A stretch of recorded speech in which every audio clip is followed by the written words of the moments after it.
श्री श्री 108 श्री दुर्गा पूजा मेला समिति भलुवाही सुपौल आप समस्त ग्रामवासी को हार्दिक अभिनंदन करती है और करती रहेगी।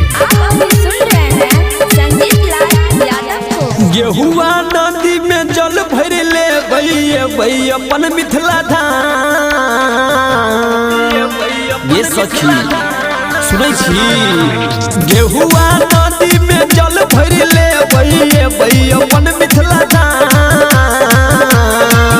मैया आबि गेलै सुन सखी भलुवाही अपन गाँव। मैया आबि गेलै सुन सखी भलुवाही अपन गाँव।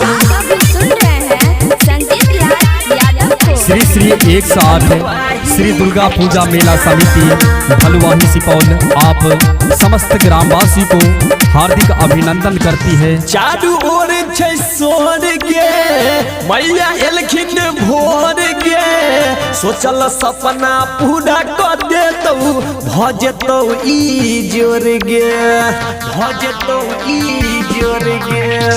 चारू ओर छै सोहर गे मैया औथिन भोर गे, सोचल सपना पूरा कर देतौ भ जेतौ ई जोर गे। मैया के कृपा से बन जाइ छै सखी बिगड़ल सबटा काम। मैया के कृपा से बन जाइ छै सखी बिगड़ल सबटा काम।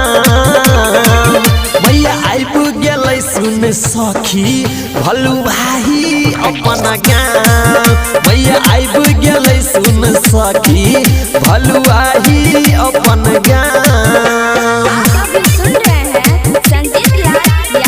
श्री श्री 108 श्री दुर्गा पूजा मेला समिति भलुवाही सुपौल आप समस्त ग्रामवासी को हार्दिक अभिनंदन करती है। करने सखी देर गे भेल जाइ छै अबेर गे, जल्दी सबटा काम तू कले नारा लागे बैबे जोर गे, नारा लागे बैबे जोर गे। करने सखी देर गे भेल जाइ छै अबेर गे, जल्दी सबटा काम तू कले नारा लागे बैबे जोर गे। संजीत लाल साथ में रहते गुड्डू सुबह मंजित बाबू के साथ में गुड्डू रहते सुबह। मैया आबि गेलै सुन सखी भलुवाही अपन गाँव। मैया आबि गेलै सुन सखी भलुवाही अपन गाँव।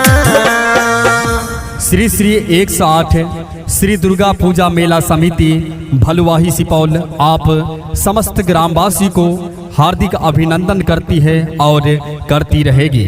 आप अभी सुन रहे हैं संजीत लाल यादव को।